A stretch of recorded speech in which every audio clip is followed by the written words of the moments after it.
મિત્રો ટેકનિકલ ખેડૂત ચેનલમાં આપ સૌ મિત્રોનું સ્વાગત છે। તો મિત્રો આજના વિડીયોની અંદર આપણે વાત કરીશું સરકાર દ્વારા અગત્યની યોજના જે ધંધો શરૂ કરવા માટે તમને સહાય આપે છે। તો મિત્રો આ ડાયરેક્ટ સહાય બેંક ખાતાની અંદર મળે છે। તો સહાય ક્યાંથી મેળવવી, તો સહાય કોને મળશે એ પણ સંપૂર્ણ વિગતવાર માહિતી જાણીશું।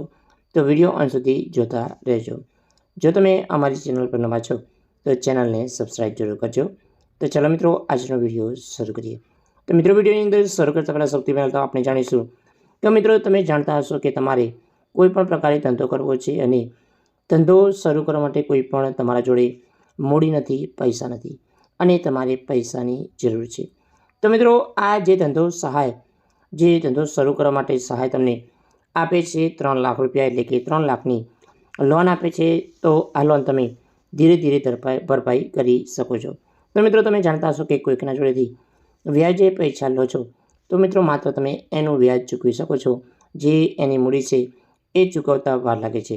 તો મિત્રો ધંધો શરૂ કરવા માટે લોન મળે છે તો આની અંદર વ્યાજની સાથે જે રકમ છે, જે મૂડી છે એ પણ જમા થાય છે। દર મહિને જે EMI આવે છે એ અંતર્ગત તમારે આ લોન ભરપાઈ કરવાની છે। તો કોને લાભ મળશે એના વિશે જાણીએ।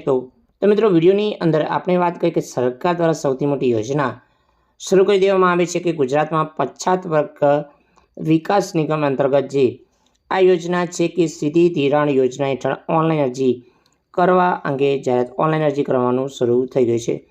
તો રાજ્ય સરકાર અને કેન્દ્ર સરકાર રાજ્ય અંતર્ગત જે રાષ્ટ્રીય પછાત વર્ગ નાણાં અને વિકાસ નિગમ નવી દિલ્હીના સહયોગથી ગુજરાત પછાત વર્ગ વિકાસ નિગમ ગાંધીનગર અમૃત શૈક્ષણિક, મેડિકલ, એન્જિનિયરિંગ ઉચ્ચ અભ્યાસક્રમો જેમને સ્વરોજગાર, ધંધો, વ્યવસાય માટે ઓછા દરના વ્યાજે તમારે આ યોજનાનો લાભ તમે લઈ શકો છો। તો મિત્રો આની અંદર સામાજિક અને શૈક્ષણિક પછાત વર્ગના જે પણ લોકો છે એમને આ લાભ મળે છે। OBC છે, EWS છે અને જે કેટેગરીના જે ઉમેદવારો છે એમને લાભ મળે છે। તો આ યોજનાનો લાભ લેવા માટે તમારી ઓફિશિયલ વેબસાઇટ છે એની અંદર ઓનલાઈન અરજી કરી સાથે મિત્રો એની અંદર આધાર પુરાવા તમારે અપલોડ કરવાના રહેશે। તો મિત્રો આ જે ઓફિશિયલ વેબસાઇટ છે GBCD અંતર્ગત CO જે online.gujarat.go.in પર તમારે ઓનલાઈન અરજી કરવાની છે। જે પણ અરજદાર આની અંદર ઓનલાઈન અરજી કરવા માગતા હોય એ 29/2/2024 સુધી તમે આની અંદર ઓનલાઈન અરજી કરી શકો છો। તો આની અંદર યોજનાની પાત્રતા શું રહેશે? યોજનાની પાત્રતા રહેશે કે અરજદાર સામાજિક અને શૈક્ષણિક પછાત વર્ગનો જે જાતિનો હોવો જોઈએ। તો અરજદાર કુટુંબમાં વાર્ષિક આવક મર્યાદા 3 લાખથી ઓછી હોવી જોઈએ। તો અરજદારની જે ઉંમર શૈક્ષણિક લોન અંતર્ગત 17થી 35 વર્ષ સુધી હોવી જોઈએ। ધંધો વ્યવસાય માટે જાહેરાતની તારીખ 21થી 45 વર્ષ સુધી હોવી જોઈએ, એટલે કે તમારી ઉંમર 21થી 45 વર્ષ સુધીની હોવી જોઈએ। તો અરજી કરતી વખતે તમારે આધાર નંબર સાથે લિંક જે મોબાઈલ નંબર છે અને બેંક ખાતા ની વિગતો છે એ તમારે આપવાની છે।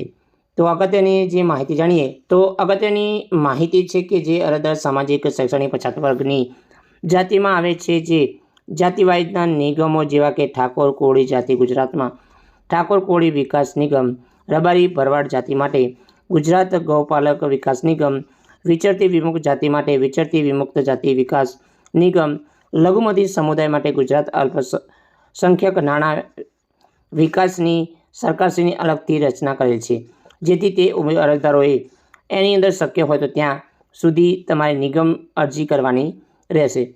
તો આ જે કેટેગરીના જે ઉમેદવારો છે એ આ પ્રકારે અરજી કરી શકો છો, એની અલગથી શાખા સરકારે જારી કરી છે। તો મિત્રો આની અંદર આપણે અગત્યની વિગતો છે કે શૈક્ષણિક લોક યોજના હેઠળ ચાલુ વર્ષ પ્રવેશ મેળવેલ વિદ્યાર્થીઓને અરજી કરી શકશે, જેનેથી મેનેજમેન્ટ NRI કોટામાં પ્રવેશ મેળવેલો હશે તેમને લોન મળવાપાત્ર થશે નહીં। તો શૈક્ષણિક લોન યોજના માટે ધોરણ 12 પાસ, જેથી અભ્યાસક્રમ સરકારશ્રી કરેલ યોગ્યતા પરીક્ષા પાસ કરેલી હોવી જોઈએ, એની અંદર 50% હોવા જોઈએ। તો મિત્રો લોન મંજૂર થયેલી હોય તો જરૂરી ડોક્યુમેન્ટ કરવાના રહેશે। જે અગાઉ લોન મેળવનાર જે કરેલ ઓનલાઈન અરજી અધૂરી કે વાંધા પૂર્તિત જે અરજી છે એ લોન દસ્તાવેજ રજૂ કરેલ ન હોય તેવી તમામ અરજીઓ રદ કરવામાં આવશે। તો મિત્રો જો તમારી કોઈ અગાઉ લોન માટે અરજી કરી છે તો તમારી અરજી અમાન્ય રહેશે। તો લોન અરજી સાથે રજૂ કરવામાં તમામ પુરાવા આધાર પુરાવા ઓનલાઈન સબમિટ કરવાના રહેશે। તો અધૂરી અરજી, અયોગ્ય સબમિટ કરેલા આધાર પુરાવા અરજી ધ્યાને લેવામાં આવશે નહીં। નિગમ દ્વારા નાણાકીય જોગવાઈની મર્યાદા અરજી મંજૂર કરવામાં આવશે, જેથી તમામ ડોક્યુમેન્ટ કોમ્પ્યુટરાઇઝ ડ્રો લાભાર્થીની પસંદગી કરવામાં આવશે। તો મિત્રો, આ લોનની અંદર કોઈ લાગવત ચાલશે નહીં, માત્ર ડ્રો થશે। તો ડ્રોમાં જો તમારું નામ આવે તો તમારું નામ સિલેક્શન થશે અને તમને લોન મળશે 3 લાખ ઉપરની। એક જ મોબાઈલ નંબરથી એક જ અરજી કરી શકાશે। એકથી વધારે અરજી કરી હશે તો તે અરજી ધ્યાને લેવામાં આવશે નહીં।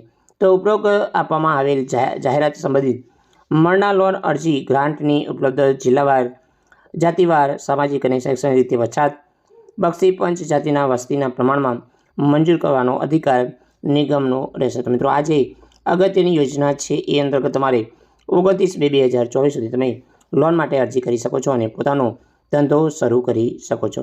તો જય હિન્દ મિત્રો, વંદે માતરમ, જય ગરવી ગુજરાત।